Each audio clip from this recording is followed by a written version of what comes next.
মোচাটা ছাড়িয়ে কাটা বিষ কাটাটা ফেলে কুচি কুচি করে তারপর আলু দিয়েছি, আলু ছুলিয়ে টুকরো টুকরো করে দিলাম, দিয়ে একটু ভাপিয়ে নিয়েছি, ভাপিয়ে নিয়ে রেখে দিলাম নামিয়ে। তারপরটাকে আগে ছাড়িয়ে নিয়েছি, ছাড়িয়ে কুচি করে তার মধ্যে একটু আলু দিয়ে এটাকে একটু ভাপিয়ে নিলাম, মোচাটাকে ভাপিয়ে নিলাম। এবার মোচাটাকে নাড়াচাড়া দিলাম, মোচাটাকে নাড়াচাড়া দিয়ে চাল ফোড়ন দিলাম, আদা গরম মশলা ফোড়ন দেব, তেল দিলাম, গরম মশলা ফোড়ন দেব, দিয়ে তারপরে চালটাকে ছেড়ে দেব। তেলটা গরম হয়ে যেতে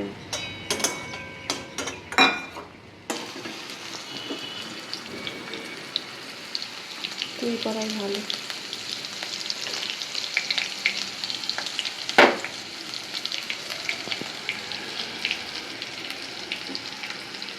তেল দিলাম, তেল দিয়ে আদা কুচি, গরম মশলা, চালটা আগে ভিজিয়ে রেখেছিলাম গোবিন্দভোগ চাল, এখন এটা ছেড়ে দিলাম, গোবিন্দভোগ চালটা ছেড়ে দিলাম।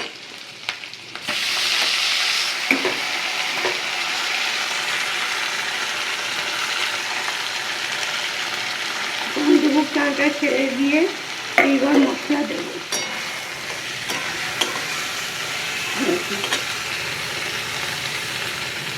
মশলা দেবো, হলুদ হাফ চামচ, জিরা পাউডার হাফ চামচ, জিরা পাউডার 3/4, অল্প একটু লঙ্কার গুঁড়ো দিলাম, দিয়ে এবার এটাকে নাড়াচাড়া দেবো।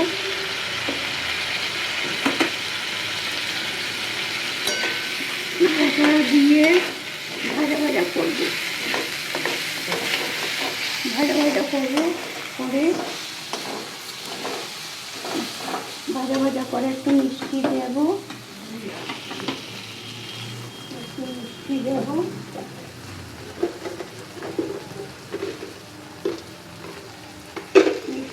দিয়ে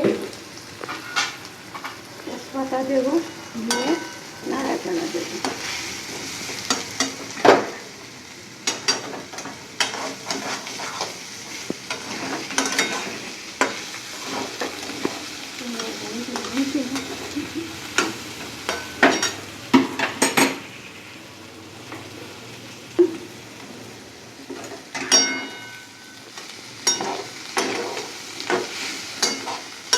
দিয়ে নাড়াচাড়া দিয়ে জল দিয়ে দেবো, তারপরে একটু সিদ্ধ হলে, পুরো সিদ্ধ না অল্প সিদ্ধ হলে মোচাটা ছেড়ে দেবো,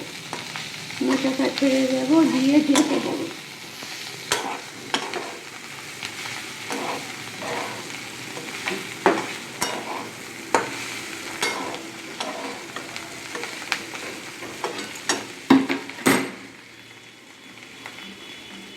এবার জল দিয়ে দিলাম, এক কাপ জল দিলাম,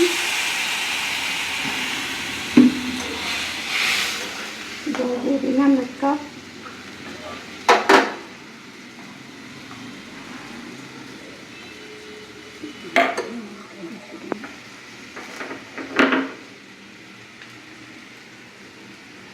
নুন দিয়ে দিলাম, দিয়ে একটু ঢেকে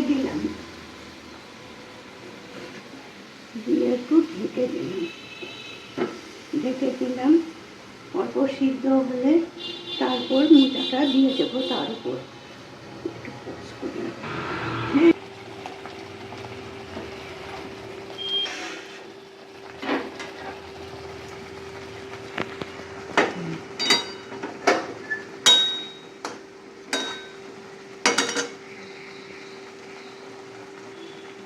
হয়ে গেল, তারপর আমি মোচা ভাজাটা ঢেলে দিলাম, ঢেলে দিয়ে একটু কাজু কিশমিশ দিলাম, দিয়ে মিষ্টি দিলাম, দিয়ে এখন মিষ্টি দিলাম,